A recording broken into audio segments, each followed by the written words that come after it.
Hi, everyone. Thank you so much for being here today. We really appreciate it. Welcome to the community update meeting for the Tidewater Air Monitoring Evaluation project for the fall of 2023. It is just 6:30 right now, so we are going to give it just a couple minutes so that folks have a moment to join and everybody is able to get on the line before we get started. So hold tight, we'll be getting started in about 4 to 5 minutes. Thank you.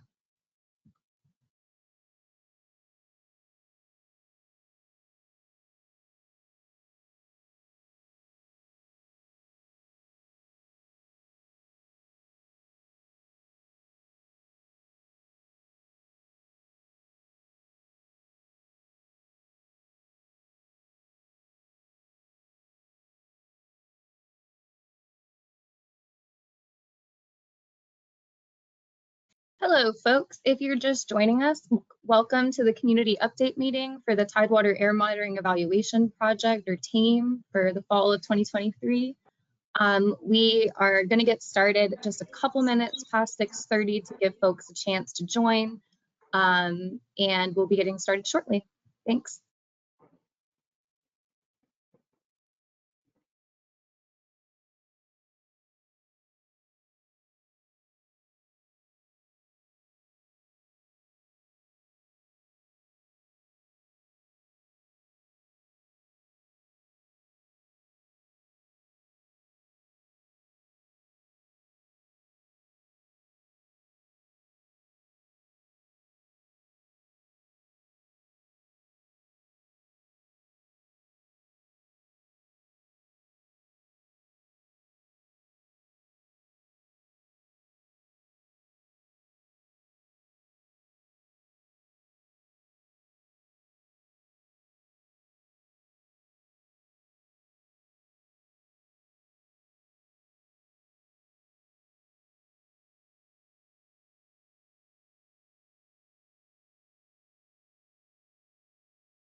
Hi, folks. If you are just joining us, thank you so much for joining us, and welcome to the community update meeting for the Tidewater Air Monitoring Evaluation Project, or TAME, for the fall of 2023. We are going to give it just 2 more minutes before we get started. We'll get started right at 6:35. So hold tight and we'll begin in just a moment.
All right, folks, it is 6:35, so we will go ahead and get started this evening. As a reminder at the top here, we will be recording this meeting today, and it will automatically go out to anyone who is registered tomorrow evening, about 24 hours later. So if you have to leave early, or you have colleagues or folks that you know were interested in the information tonight, please let them know that they can view the recording. And if they need help accessing it, please let them know to reach out to me, and I'll make sure that they're able to watch the recording. So again, welcome. Thank you so much for joining us for the community update meeting for TAME, or the Tidewater Air Monitoring Evaluation Project, for the fall of 2023. A couple process points before we get started.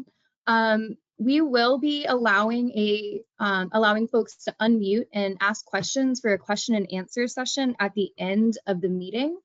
What you'll need to know is you can mute and unmute yourself here with this button. It's either going to have a phone icon or a microphone icon there, depending on which kind of audio that you're using, and you can use the audio function down here to pick which one you prefer. Remember that you want to stay muted while people are talking, and then when you're ready to speak, I will prompt you by your name, and then you can unmute and ask questions later during the question and answer session. And again, you can choose your audio preference depending on what works best for you. Another point of process, there is a questions box. So if you guys look at your menu, you should be able to find a questions arrow that looks just like this. And if you hit the arrow, it'll give you a box to enter questions into. We will ask you guys to type an introduction there in just a moment. And you can also use that box to ask questions during the meeting. We will save all the questions for the question and answer session during the end. But if you have a question during the meeting and you don't want to forget it, throw it into the questions box and we'll come back to it at the end during this question and answer session. You can also look out for messages from DEQ in the chat function about points of process during the meeting or anything else that might be going on. Quick overview of what we will be looking at this evening. We'll start with introductions, both from the DEQ staff on the line, as well as our community members who are on the line. We'll go through a quick project background, diving into some of the things that we talked about in our first initial community meetings, and just making sure that we give a good review of all of the goals and how we got here. We're also going to review a timeline of the project up until this point and identify challenges throughout. And then we will discuss what's upcoming, including monitor installs in each community and what we can look forward to in 2024. And then, like I said, we will make sure to reserve plenty of time at the end for question and answers. So we will start first with introductions, if that's okay. Community members, we will please ask you to add your name and community or organization to the questions box. And I will prompt each of our DEQ staff on the line as well, so you guys know who is in the room. So first, Chuck Turner.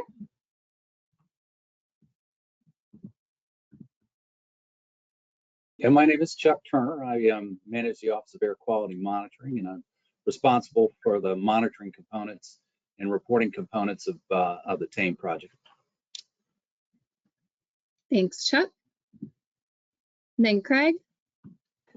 Craig Nickel, Regional Director for DEQ's Tidewater Regional Office. Thanks, Craig. And then Danielle. Good evening, Danielle Sims, Environmental Justice Program Manager of the Office of Environmental Justice. Thanks, Danielle. Up next, John Brandt. Good evening, John Brandt. I'm the Regional Air Compliance, Air Monitoring, and Enforcement Manager. Thank you, John. And then we have Irina. I'm Irina Kalos, Communications Team Lead. Thanks, Irina. And then we have Janet. Good evening, everyone. Janet Wayland. My role is the Deputy Regional Director in the Tidewater office. Thank you, Janet. And then if you are on the line as an attendee, please make sure to add your name and organization in the chat box or in the questions box. And as a quick reminder, this is our first update meeting with both communities at the same time, and it's actually also our first fully virtual update meeting.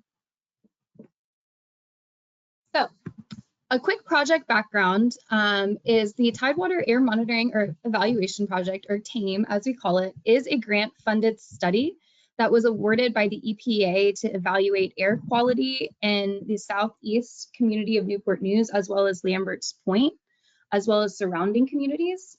These communities were specifically chosen as focal points for community engagement, both because of their proximity to coal terminals and because they are environmental justice communities.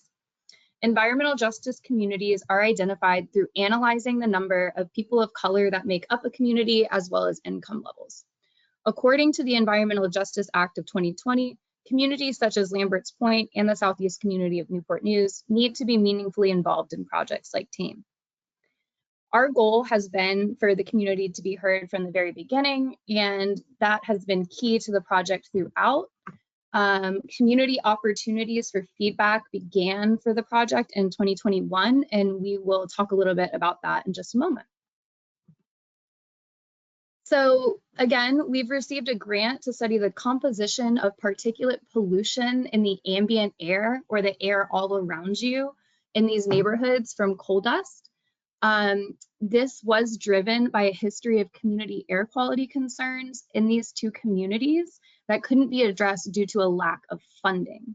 These concerns are now being addressed through the competitive grant that DEQ applied for and won. So we will be working with community members as well as the Virginia Department of Health to better understand local air quality and develop health risk assessments from the Virginia Department of Health and use those to help determine next steps. A little bit of history. Historically, the Lambert's Point coal and rail yard has been a transport area for rail cars exporting coal internationally. The first arrival of coal rail cars dates back to 1885. Shortly afterwards, the area began to develop neighborhoods for the rail yard workers and their families. By the early 20th century, as the coal industry grew, Lambert's Point rail yard began exporting more than 2 million tons of coal through the terminal annually. In 1961, Norfolk Southern increased the export capacity to about 48 million tons per year. And the increase in capacity did take place prior to the Clean Air Act in 1970. Due to the nature and history of coal-related operations at this grandfathered facility, the communities of Lambert's Point and the surrounding communities of West Ghent and Larchmont have had concerns regarding the possible impacts of its operations to air quality and health effects on some community members for some time.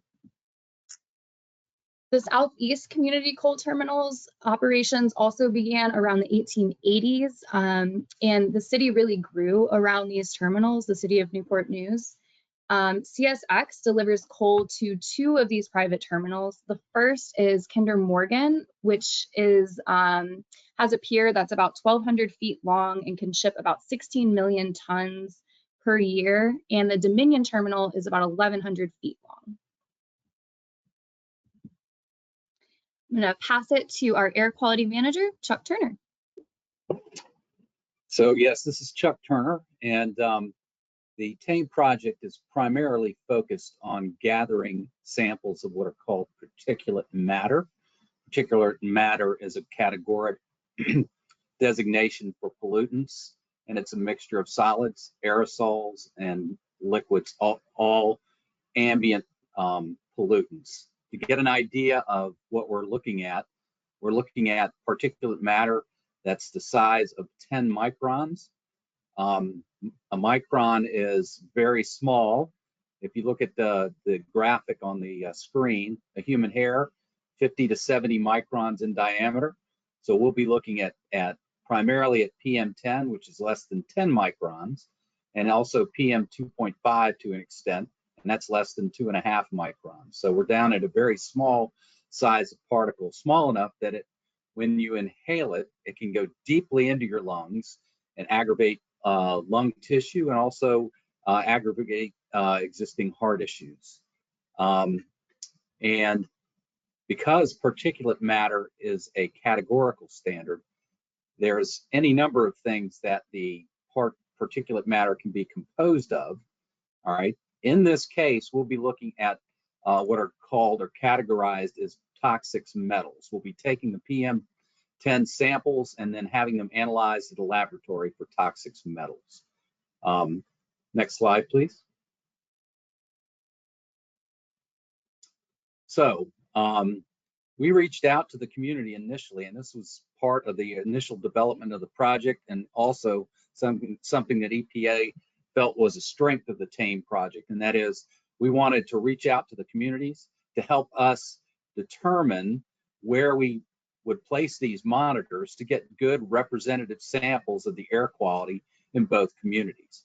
And also part of this was the idea that we would start installing what are called purple air sensors, which are smaller, less expensive air sensors versus monitors that would help people get a sense and an understanding of local air quality in their immediate neighborhood.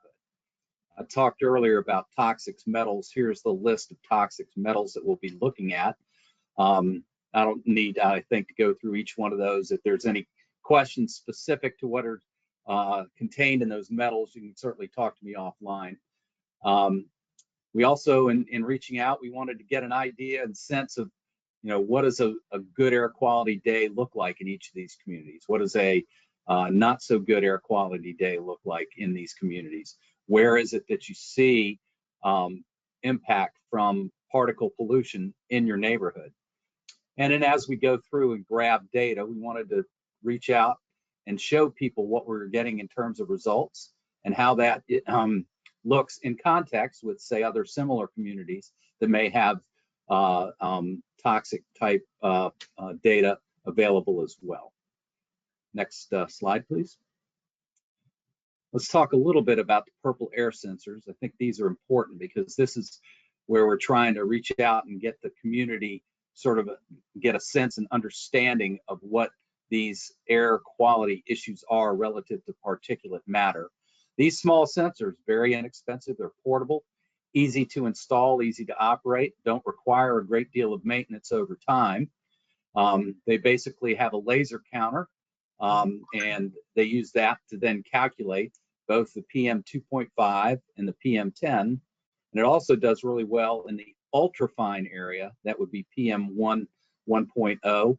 So it's a good, cheap, easy, portable, easily installed, easily maintained, and quite frankly, data is easily extracted because it uploads to a corporate web page controlled by the Purple Air company that allows people to see air quality in their immediate area, a very neighborhood, what's called a hyper-local approach to air quality information. Next slide, please. So we're in the process of handing out these sensors. So if people out there would like to volunteer, we're always looking for volunteers to host one of these sensors. Go ahead, next slide. So to compare the sensors to the regulatory air monitors, you can obviously see from the pictures the size difference, but these sensors are portable and they're designed for citizen science. They're designed for people to use them, to put them up outside their house and then relate to the information that's being generated and uploaded to the Purple Air website. Whereas the regulatory monitors, they're designed for developing data of such a quality that we can use that data for implementation and comparison of our regulatory programs that we implement to try and improve air quality. So with these sensors, while you will get data, and it will be data that you can use and data that's good for trends analysis, the absolute numbers themselves aren't of the quality that we can use those for regulatory decisions. But it is useful and helpful to get that information. And the data we get from our monitors really drives what we do from our regulatory programs to improve air quality. That is, the decisions we have to make as far as what programs to implement for what industries and what communities to improve air quality for everybody. And next slide, please. So we'll talk a little bit about the timeline and how it's going here. I do want to emphasize that the timeline has stretched out a little bit from the original grant submittal. We actually got together and applied for this grant in 2019. It's through a program that EPA runs called the Community Scale Air Toxics Monitoring Grant Program. It was a group of 9 of us that got together and put the grant application together. And to our delight, in 2020 we received the grant.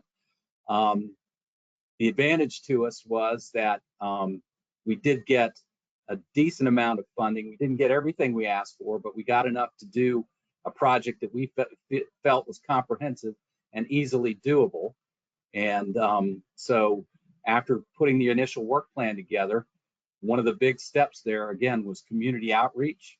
And so in early 2021, we started with various techniques to reach out to both communities. And Grace, if you could jump in and just talk about that effort a little bit. Absolutely. So in 2021, DEQ staff got together and came up with some surveys to identify what was best for community engagement in these neighborhoods, understanding that we don't have the answers already, and it's really a question that we needed to come to the community with at the beginning of the project. And so those surveys were really designed to give us information to help drive decisions about how meetings should be held in communities, where they should be held, the timing of those meetings, what kind of resources needed to be considered around this project, and things like that. At this time, our environmental justice office was forming actually at DEQ. So it formed in spring of 2021, and then our first round of environmental justice coordinators was hired in December of 2021. And actually Danielle and I were both a part of that first wave. And now Danielle is our program manager for the office. And so there was a little challenge there with getting that office up and running so that we could really help support community engagement for this project. So after that happened and we were able to hold in-person meetings with the pandemic slowing down a little bit, community kickoff meetings were held in each community in April of 2022. And as Chuck mentioned earlier, those were really designed to show the community what the project was and give them the background, give them the information, and then also to get information from the community and to really understand how they wanted to be engaged with, but also to understand their lived experience really helped us inform where we started to look at locations for these monitors in the neighborhoods. There was a challenge here right around April. We had some staffing challenges with the air quality monitoring team. I believe right here lost a procurement person in the Office of Air Quality Monitoring. And so that caused a challenge in the project as well. Yeah, and if I could give a little bit more background on that, we actually lost a total of 4 people who are listed in the original grant application for various reasons who left the agency. We had the procurement person, but also the PM10 expert, also our toxics data analyst, and the microscopist. All have those staff positions have turned over since we submitted the grant application. So that has been a challenge in getting those people on board and up to speed with the requirements of this particular grant application and the timeline. Next slide, please. Thanks, Chuck. So summer of 2022, there was a lot of on-the-ground research, both by our community outreach staff and by AQM. We spent a lot of time during that time frame going around the communities looking for sites where we could install these monitors. And we're talking now about monitors, not the sensors, okay? There is a set of technical requirements that have to be met whenever you put a monitor in place, basically because you want to get a good sampling of air. You want the free flow of air, so that's not impacted by buildings blocking airflow from a certain direction, a lot of trees that blow off, organic particles that may or may not be impacting the PM10 at a macroscopic scale.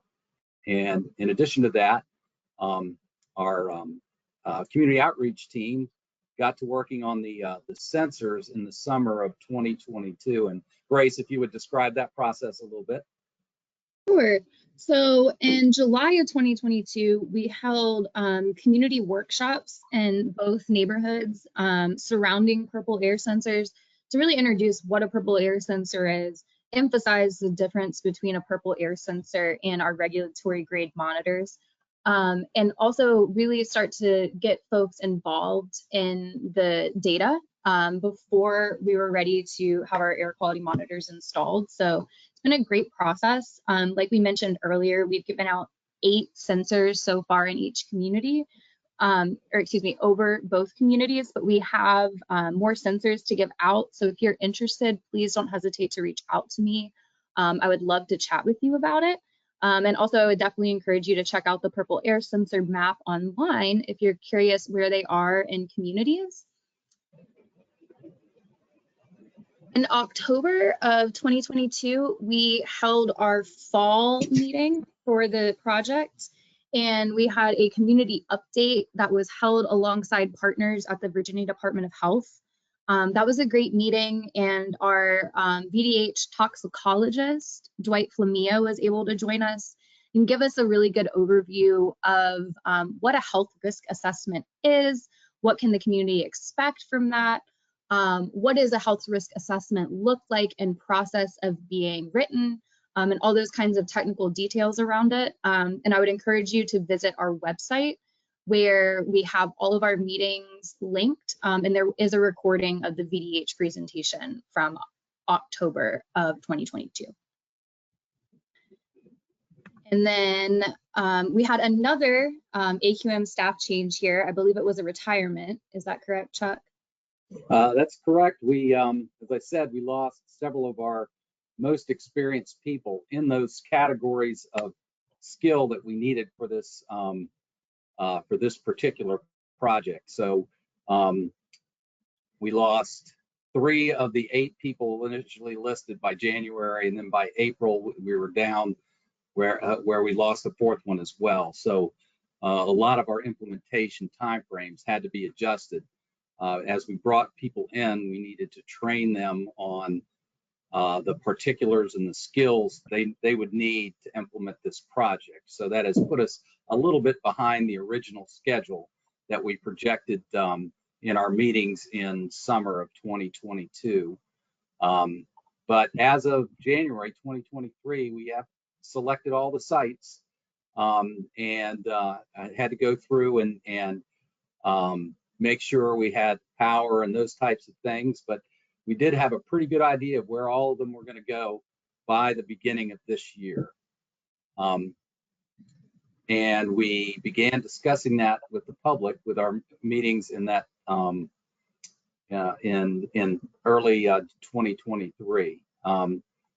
Of course, I think everybody recognizes that since COVID in 2020, there have been supply chain challenges, and the rate at which our purchases were coming back to us in terms of delivered product took a little bit longer than we'd hoped. I think a lot of that's over now. We seem to be turning over these procurement requests much more frequently nowadays. So I think we're in pretty good shape in terms of moving forward relative to the supply chain issues that were such an issue early on in the project. Next slide, please. So the next step at that point was to get the package, what we call the city decision packages, out to the city so they could see what we were planning, and we could get input from them on any information that maybe we weren't able to glean from discussions and from web searches and things like that. And in the spring of 2023, we submitted those packages to the cities, and we got their responses. So once that was done, then it came down to the process of putting together the electrical specifications, and confirming the sites that we were planning to use. So part of the process, anytime you do an EPA project, you have to do a quality assurance project plan. And this one took us a little bit longer. They're not easy documents. They're very dense, very large documents. EPA was very specific on some of the things they wanted in this document that under past circumstances we didn't anticipate. So that process was going along as we were confirming where these sites would be, getting input from the cities. And once we had all that information together, our outreach people then communicated it once again. If, Grace, you want to talk a little bit about the fall, what we plan to do this fall, and then I'll talk about the future. Yeah, absolutely. And I will highlight, just going back a tiny bit, that like Chuck said, we did hold community meetings in the spring and May of this year as well, where we really dove into those sites, and those recordings are available on our website as well. So fall of 2023, we're here right now. We're at that virtual community update meeting being held on October 19th. And again, this is the first meeting with both communities. And then you guys can, sorry, go ahead, Chuck. Okay. So where we plan to go from here, I've already submitted to EPA a new plan for extending out a little bit the time frame needed to get this project completed.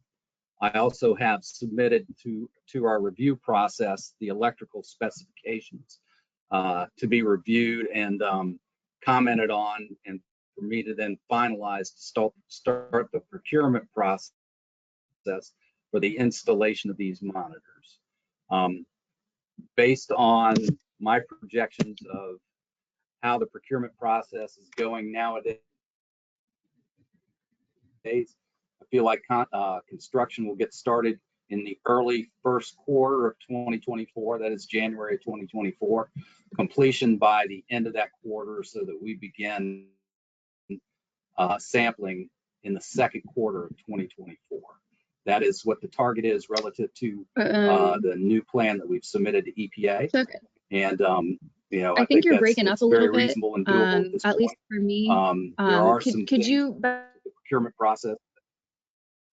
Okay, there are some things with the back up a little bit? process. I can't. Yeah, I heard we're moving towards 2024. Grace, I think I in just lost community you. update meetings, I think. Okay, sure. So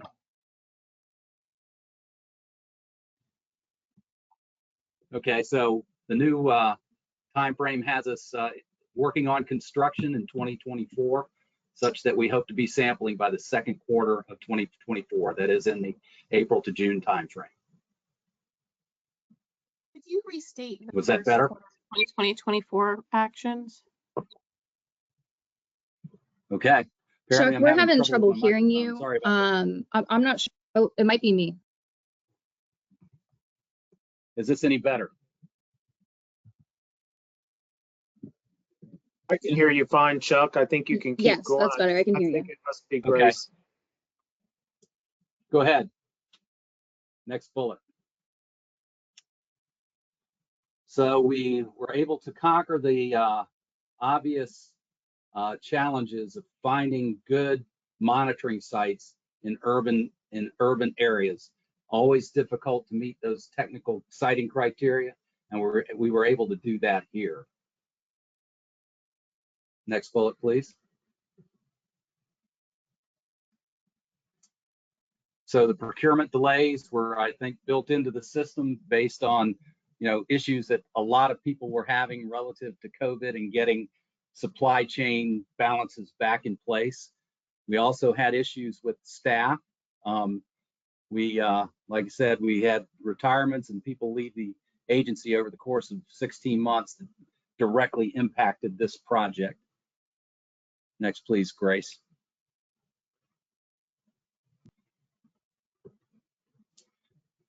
So we've got the new people in place. We've been able to fill most of those positions.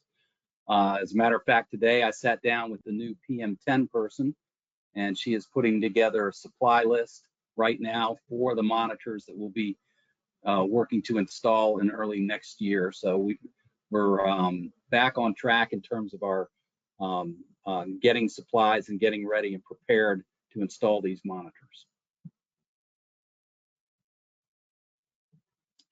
And the quality assurance project plan process was a difficult one.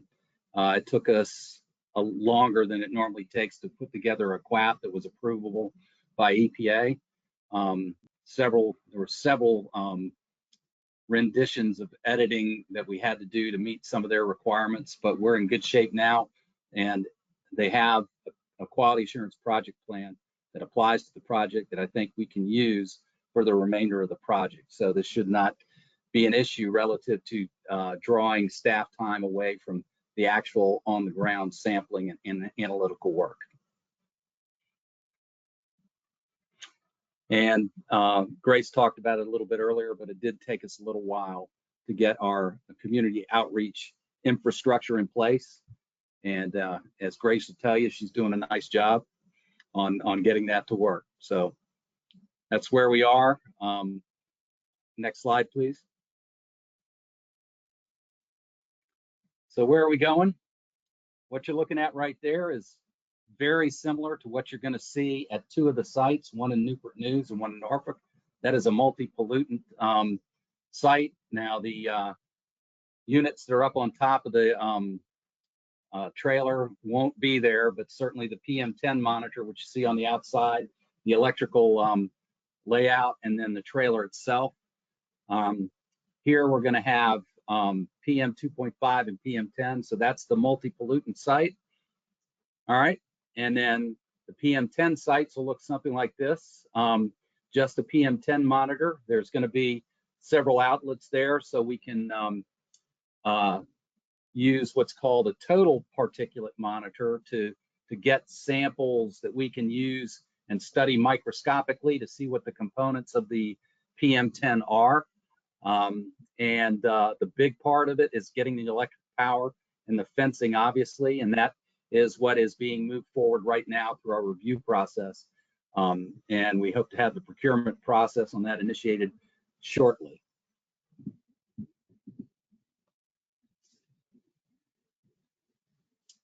And as I said, the electrical contracts, we're working on them. We've got the specs. Now it's just a matter of formatting them properly and getting that out into procurement so we can get an invitation for bid. Thanks, Chuck. So as those contracts move through our procurement system for approval, installation will begin once those get through that process. And you may notice sites starting to go up in your neighborhood. We will let folks know as those sites begin, as those installations begin. We will update the TAME webpage as each one starts. And we are going to be hoping to hold groundbreaking celebrations for each community for the initial sites that are installed. So looking ahead to 2024, once monitoring begins, data will be collected for 18 months. And the Virginia Department of Health will begin reviewing that data to eventually produce health risk assessments for each community. And again, you can find more information about that on our website from the October 2022 meetings. We will also be holding our first community update meeting in the spring. And I wanted to open the thought up a little bit about what we might want those to look like in the spring. Do we want another virtual meeting? Do we want hybrid options? Do we want to do different, community groups at different times? Anything that you think on that, we would really love to hear your thoughts. Please feel free to share them in the questions box or verbally once we get to the question and answer section. And also please feel free to reach out if you think of something between now and then as well. We would really appreciate your feedback. So we are going to move into our question and answers. Here is my information if you don't already have it. 804-914-3510 and my email. Remember that you can request a purple air sensor if you live in Lambert's Point or in the southeast community of Newport News. If you don't live either of those places, but you're still interested in one, I can recommend a couple resources for you to take a look at. And we would also be happy to help you with installation if you get one from another avenue. So give me a call on that. And ask project questions. If you have questions, we would really love to answer them. Don't hesitate to reach out. All right, so with that, we are going to open it up for question and answer. If you have a question on the line, please raise your hand and I will unmute you and then prompt you to speak. And then do we have any questions in the question box from throughout the meeting? Yes, we have a few. I'm going to go in the order that we've received them in, just make sure that we're answering all of them. First, how many residents have gotten the monitors so far? Awesome. So great question. And I'll make a quick point of clarity there. So residents are able to request purple air sensors. So no residents have gotten regulatory monitors so far. And again, those are separate from the sensors. There will be 4 regulatory air monitors installed in Lambert's Point and 5 installed in the southeast community of Newport News. On the sensor front, we've given out 8 so far in across both communities. And we have more, so please don't hesitate to reach out if you're interested.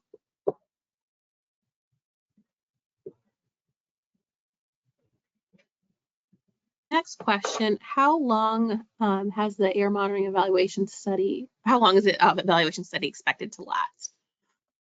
I'll let Chuck take that one. Certainly. So right now, from beginning to end, the total project length will be 6 years. That was upped a little bit from the first range, which was 4 years. Again, we are trying to make sure that we get our outreach efforts in, also get the monitors in place. So the actual projected end of the project based on what has been submitted to EPA at this point would be the 3rd quarter of 2026.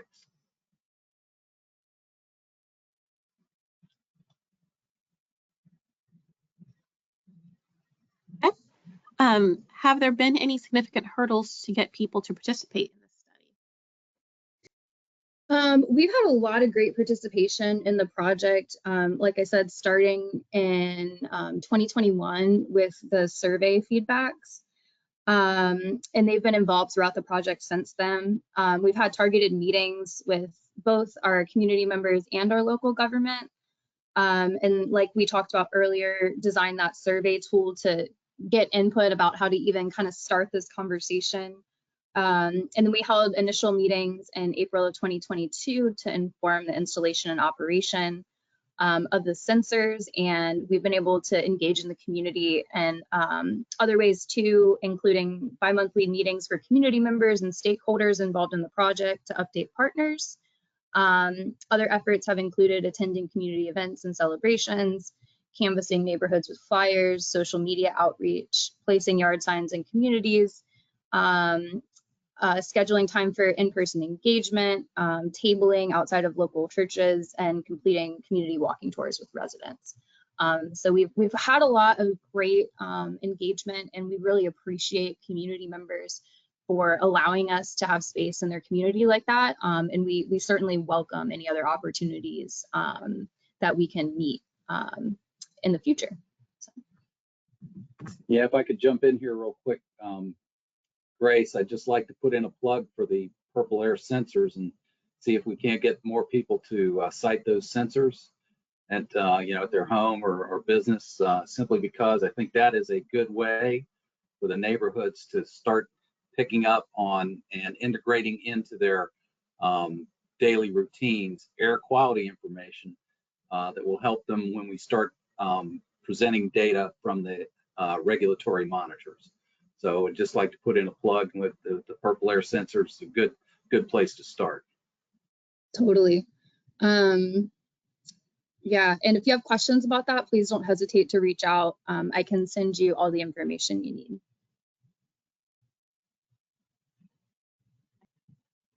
What will DEQ do with the data if it's revealed that there are significant health risks for residents in these communities? So we can't speak to the data before we have seen it, but appropriate conversations will be had with VDH, DEQ, and local partners once we do have the data. Chuck, do you want to add anything? Yeah, do want to emphasize that, we're not going to prejudge anything until we start seeing the data. And a lot of that's going to be coming from the Department of Health. But if there are issues relative to that, we hope to start building conversations as a way of looking at what the results from the health department's health assessment tells us and moving forward from there. And that is casting a big net, getting the locals, getting the communities, getting affected citizens involved. That's how we look at it. Again, don't want to anticipate how this is going to go simply because you just don't know until the data starts coming in.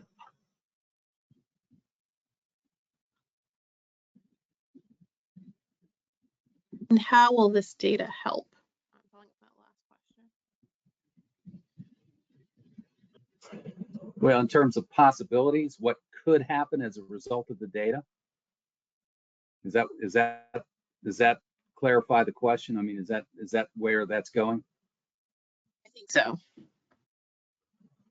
Well, I can just talk about our past experiences.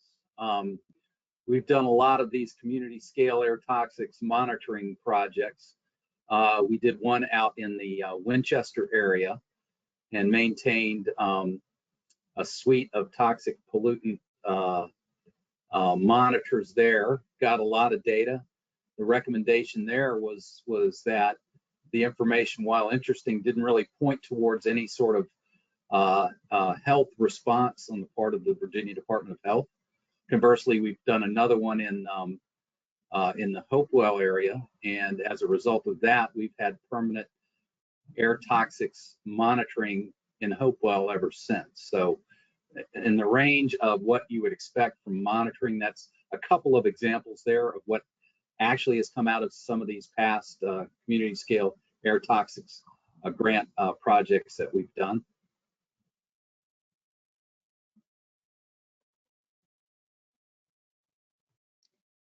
Thanks, Chuck. Have any previous studies been conducted on how coal impacts these two communities? If so, what was previously found? Well, I would point to my previous response there and say that we've done a lot of these, and we've gotten mixed results as that have come out of them. Again, I point to the Hopewell study as an example of where, we did get the data, we went through it in great detail and determined that, we had to continue to monitor the air quality in that area. And every 3 years, we gather the data, and the health department does another health assessment for the city of Hopewell. We also do that at our site in Richmond. That one was not done as a result of any sort of special study, though. That is a specialized air toxics monitoring site through another program sponsored by the Environmental Protection Agency. So that is, I think, an example, the Hopewell project, of where the data told us that we had to do something, and we have been monitoring and evaluating that data ever since. But have there been previous studies in Norfolk or Newport News? From a toxic standpoint, not so much. There was some particulate matter sampling done in the mid to late 90s. I haven't looked at that data in a while, but that was actually for total particulates, not PM10. There was a PM10 study done by Norfolk Southern. That was in the 2015 timeframe, and we do have the results on that. In terms of toxics, we formerly had a toxics monitoring site in Virginia Beach, but the funding was cut on that. In terms of City of Norfolk and Newport News, we do have some older particulate studies, but nothing current and nothing directed at air toxics. Or any of these directly about coal impacts? Not in terms of the air studies that we have. There have been studies done. Matter of fact, I've got a paper that was looking into arsenic as a result of coal dust.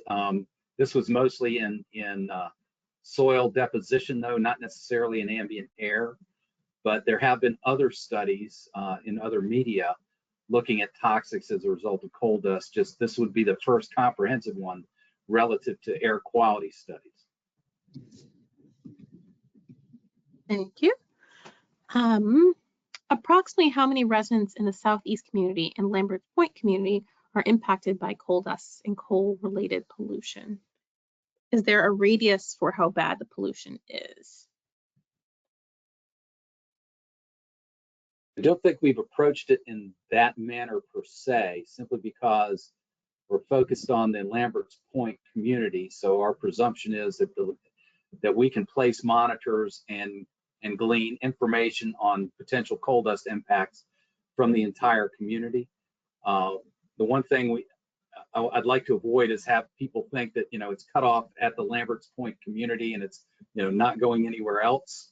If you look at some of our initial descriptions of where we selected our monitoring sites, we showed the monitoring site and then we put down a circle that showed the area of representativeness of that particular monitor, and you'll see a large overlap in both East End community and in Lamberts Point that covers the entirety of both those communities, plus some of the adjoining communities as well. So in terms of looking at the impact, we didn't tie it to a certain number for the population. We looked at it in terms of the area of representativeness that we could get through the siting of these monitors.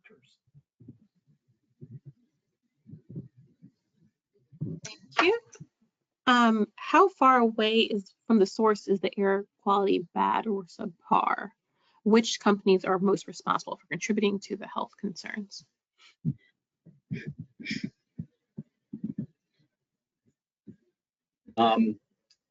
First thing I'm going to do is defer to John Brandt, see if he has any input on that, and then I'd like to go ahead and answer that. But John, did you want to plug something here before I respond? Yes, it was a little bit difficult to hear. Can you repeat the question, please? Sure. How far away from the source is the air quality bad or subpar? Also, which companies are most responsible for contributing to the health concerns? Well, this study that we're doing now is in the South Side Newport News and Lamberts Point, Norfolk, and the impetus for it was coal dust from the coal terminals. So right now, those are the industries that we are looking at. And as far as a radius, typically what we've seen is the coal dust is in those South Side and Lamberts Point communities. It does spread out in a smaller radius as you get further away from that. So that's part of what the study is going to do, is try to define those parameters and those edges. So we're not quite there yet. And if I could add on to what John had to say there, this particular component of the study doesn't necessarily do what's called source apportionment. We're not going to look at what we got and say X% came from this directions and here are the contributing industries, anything like that.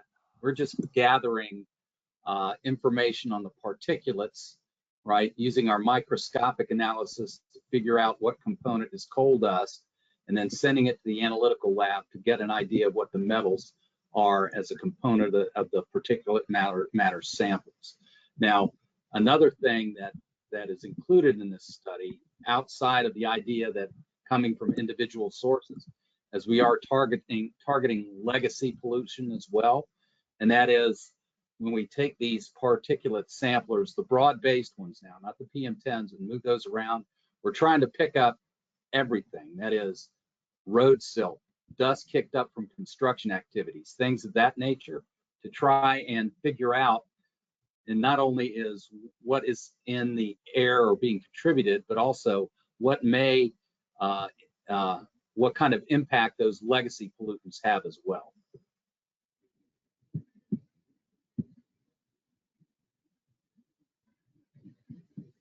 Awesome.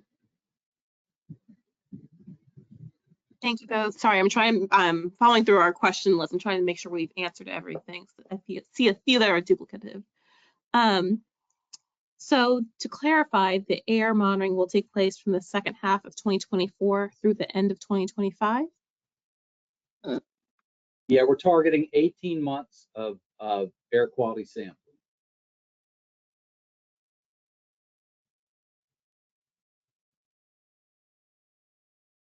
Okay. What is the name of the multi-sensors unit? What are the names of the two multi-pollutant sites? Yeah, I can tell you where they're located. I don't think we've really named them per se, but one of them, the one in Newport News, is going to be located at the tennis center, an Achievable Dream Tennis Center. And then the one in Norfolk is going to be located in what looks to be a community garden area, very near where the what's the rail yard construction that's going to be going on near Hampton Boulevard.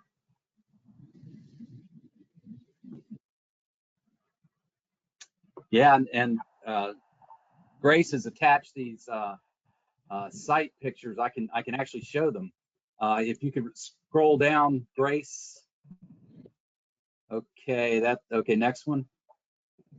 Okay, back up. Okay, stop right there. Okay, right there. Okay, that's Newport News. That's the Achievable Dream right there. That circle is where the monitoring site is going to be.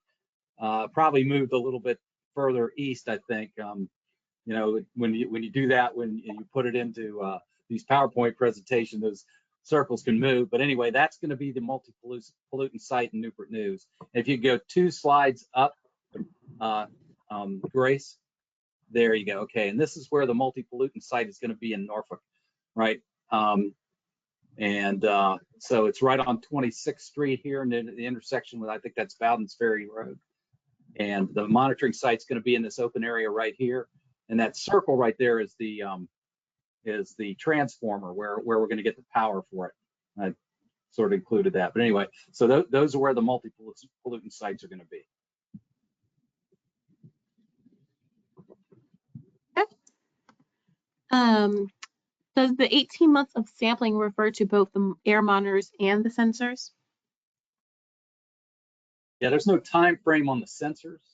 That's more for informational, and the sensors are going to be there after the monitors leave. We want those sensors out there so people can have a long-term way of getting a sense of the air quality in their immediate area. So those air quality sensors, you know, they have at least 4 years of good, useful life, and we want them to be out there as long as they can so people can start integrating that kind of information into, you know, the behavioral decisions they make on a bad air quality day. Yeah. And there's a lot of great information, I believe, from our October 2022 meeting about purple air sensors and how they can be applied to everyday decisions in neighborhoods by community members.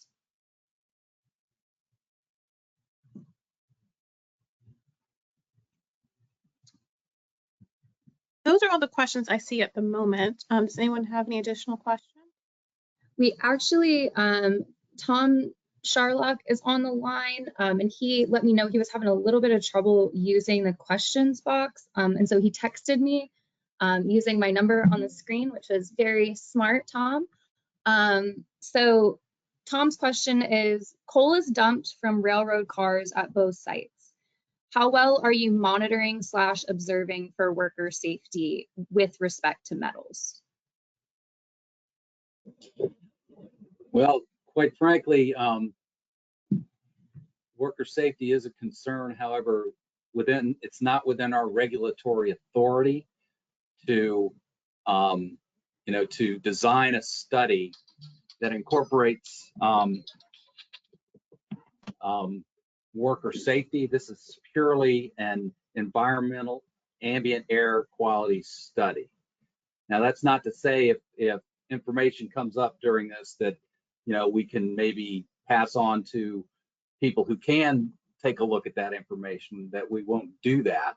We obviously, work with, a lot of different agencies on different topics. But in terms of this study itself, purely an ambient air environmental study to determine what the potential health impacts of the pollutant load or the air quality as it relates to particulates in these two communities. Thank you, Chuck. Chuck, the health department will also be looking at this data? Yes, they will. So,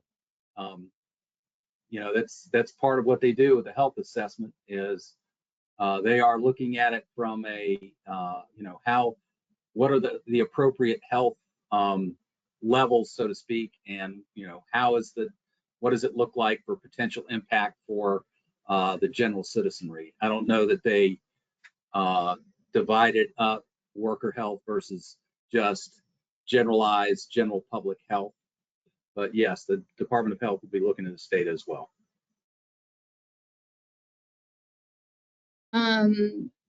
Looks like that's the end of our questions from the question box and all I got via text.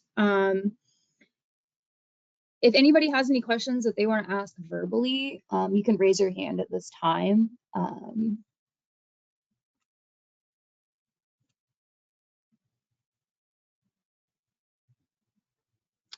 While we're waiting to see if anybody raises their hand, I'll just take a quick opportunity to speak to those of you who are hopefully watching this on a recording. We are really happy that you decided to take the time to check out this information. And if you have questions at this time, you can use the contact information on the screen to reach out to me, and I'll be happy to follow up with you.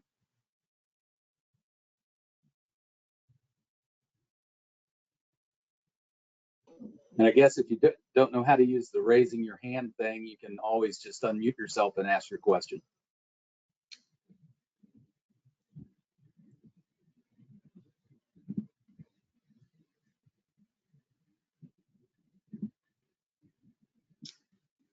Looks like Nathan, who is one of our DEQ folks, gave an answer in the chat.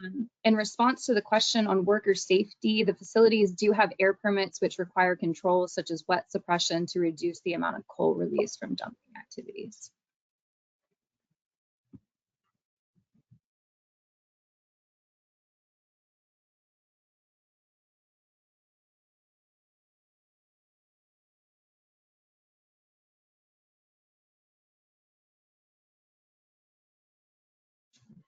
I'm not seeing anybody's hand up. Unfortunately, you do have to let me know that you'd like to ask a question so I can unmute you. So if you're not sure how to use the hand function and you also aren't able to use the questions box, feel free to use my phone number as well. That'll work too. And of course, you can always follow up if you have questions after the fact.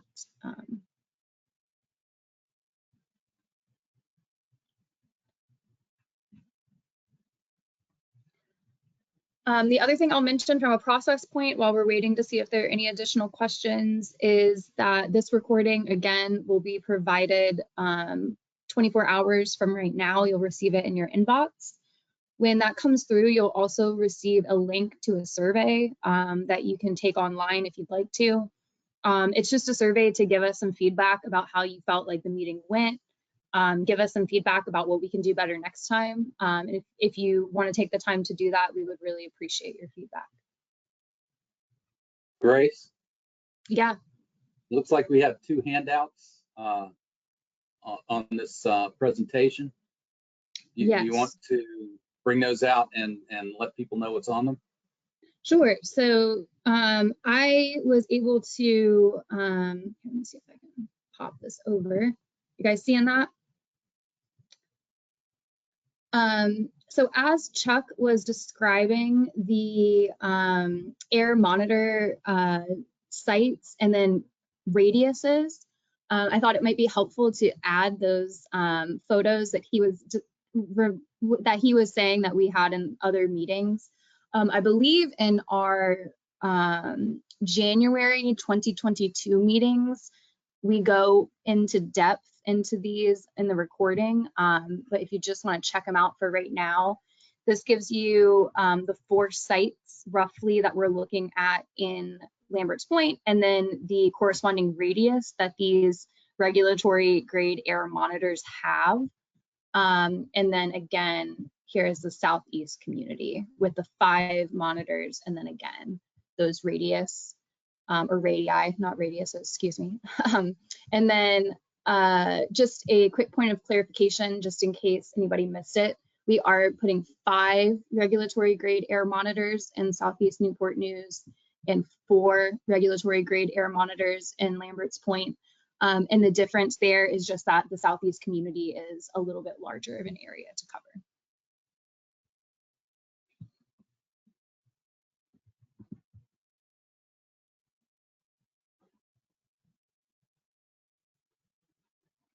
And I know that I have made reference to many video and presentation this evening. So if you have any trouble accessing any of that, you're not sure where to start to find it, again, please just reach out to me and I'll make sure you've got everything you need.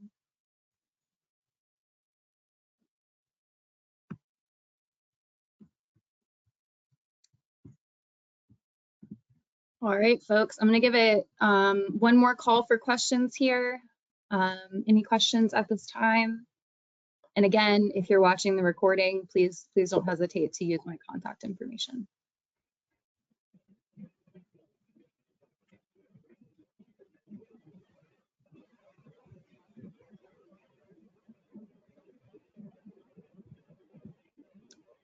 All right, folks.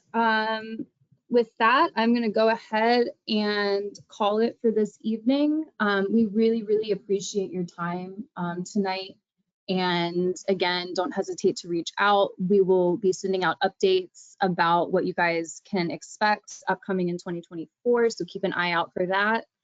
And I hope everybody has a really lovely Thursday evening. Thanks to Danielle, our Environmental Justice Program Manager, for making sure that all the technology went off without a hitch. We really appreciate it. And thanks to Chuck and the rest of our DEQ team. We really appreciate you. Thank you, Grace. Right.